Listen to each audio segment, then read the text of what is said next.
The only local news teams taking action for you. KIMA KEPR Action News starts now.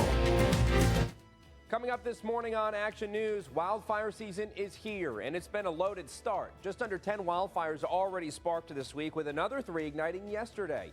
We'll get you up to speed on the fires near the Hanford site, Terrace Heights, and in Ellensburg. Plus, the water supply in Kennewick is not doing so hot. The irrigation district has been lowering the system's capacity as water levels dwindle. They've already asked folks to stick to a voluntary schedule, but that could change. We'll fill you in. And a local Yakima business is celebrating 15 years of calling the Palm Springs of Washington home. We'll hear from the owner, who says, like a lot of businesses, it started out as a necessity. Well, that story and more coming up as you start your day with us right here on Action News. Good Thursday morning, everybody. I'm Dave Furtado. And I'm meteorologist Jefferson Donovan. And Jefferson, another 3 fires sparked yesterday. Definitely, yes. we're in fire season now, for sure. I would say so, yeah. Yeah, absolutely. And with the temperatures the way they are going to be today, we're going to really need to be practicing that fire safety once again. Like yesterday, we're not going to be looking at very strong winds across the forecast area, but it is going to be hotter than yesterday, which is going to bump up some of that fire danger once again. And then tomorrow, temperatures are going to be cooler, but we are going to reintroduce some of those strong winds. So we're really just into the thick of it now, when fire season, or I should say, when fire potential should just be on top of mind at all times. As we wake up to Yakima this morning, though, you might be able to discern a little bit of that haze in the sky. It's certainly that time of year after seeing so many fires where we are going to be looking at some hazy sunrises. It's 43 degrees under clear skies otherwise. Here's your weather headlines for today. Sunny skies and very warm on this Thursday. Highs today on par with what we did see on Monday and Tuesday. Breezy winds and cooler on Friday. And then a significant cool down arrives on Saturday with stronger wind. I'll continue to break down your weather forecast, and we'll dive into when those winds will really ramp up straight ahead. Thanks, Jefferson. We begin this morning in Benton County. A brush fire sparked near the Hanford site yesterday, but we're told it was several miles away from any facility. Leaders with Hanford sent us these pictures, and it started in the Rattlesnake Barricade area just north of Richland, just off State Route 240. Reports indicate that the fire reached around 570 acres, and crews will be on scene for several days to put out any hot spots. A brush fire also broke out in the hills above Terrace Heights yesterday morning, less than 24 hours after one led to evacuations. At around 10 a.m., crews were alerted to a fire above Marsh Road, which quickly spread to around 50 acres. The fire was moving uphill away from any structures, and with the help of a helicopter, it was put out by around 1 p.m. Investigators are still trying to figure out how the fire got started. We do want to thank viewer Brian Morris for this footage of the fire. The Yakima County Fire Marshal has now imposed a residential burn ban. Details are up on our website, KIMATV.com. And fire crews in Kittitas County were active as well, responding to a fire in Irene Reinhardt Park in Ellensburg yesterday. Fire leaders say the fire was at the entrance of the park, and wind gusts of up to 30 miles an hour made conditions tougher. Despite the windy conditions, though, fire crews were able to get the fire under control around 4:45 yesterday afternoon. Investigators say only an acre and a half was burned, so far they're not sure how the fire started. Pacific Power in Yakima will be hosting a forum to educate the public on how the company is keeping its customers safe. They will also be telling attendees how they plan to stay reliable this year-round, while giving tips on how to stay safe during the wildfire season. The forum will be on Tuesday, June 18th, and it starts at 5:30 p.m. If you are interested, you can register for the event online. The Kennewick Irrigation District is sounding the alarm on the total water supply available this summer. The U.S. Bureau of Reclamation's June forecast for the Yakima Basin indicates water supply will not fully meet irrigation needs this season. Kennewick irrigation leaders say last month they operated at 54% of the system's capacity, while this month that number will drop to 47%. We're told it's not good news. KID leaders have already been asking customers to adhere to a voluntary watering schedule, but that could change come July when the Irrigation Board meets.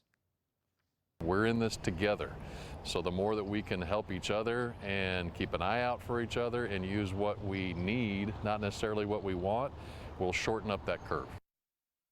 If the mandatory watering schedule is implemented, people will be limited on what days and times they can use irrigation water to help keep the system flowing. Leonard says their initial approach will be education for those who violate the schedule, but those who refuse to comply could have their irrigation water shut off. Property owners for the old Cascade Mill site in Yakima have submitted a plan on how the land could be used when the site is ready for use. The old mill site redevelopment project has been in the works for years, but cleaning up the site for environmental concerns has held the project back. Right now, the site is zoned to be used for various projects, including hotels, office buildings, and retail.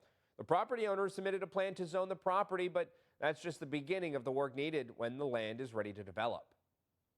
People need to see utilities, they need to see roads, they need to see access to the interstate.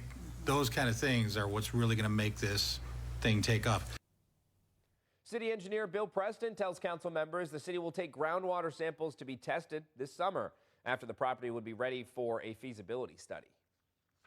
And for anyone in Yakima who struggles to throw away tires or big appliances, there may be a new option available in the coming months. City leaders are looking into an expansion of the Clean City program, which would include a weekly curbside bulk pickup service.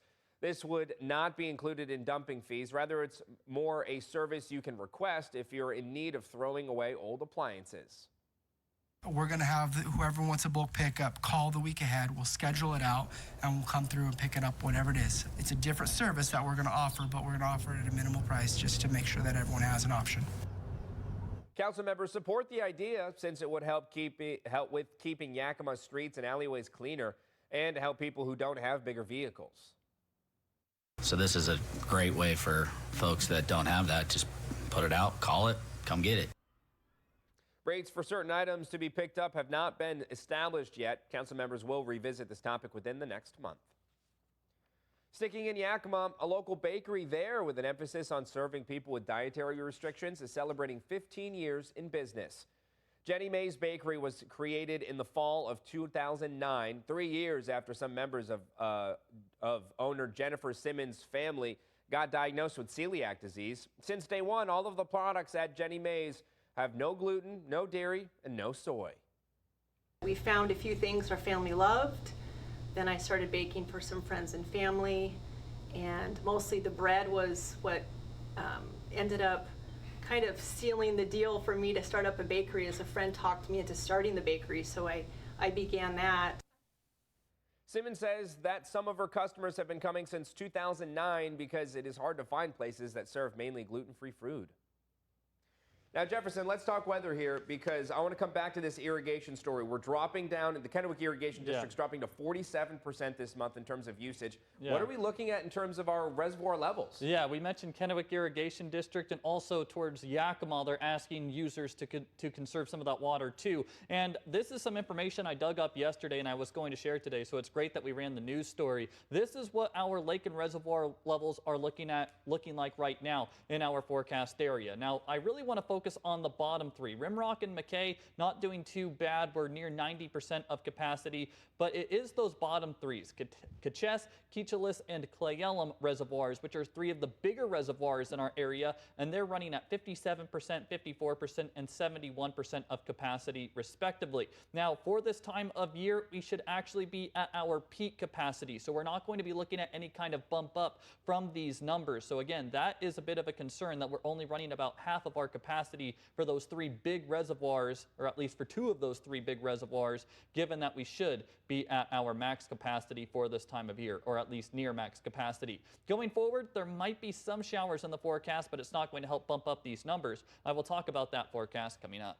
Thanks, Jefferson. The time now is 5:09. Coming up on Keeper KIMA this morning, we talk the hectic and violent weekend in Yakima.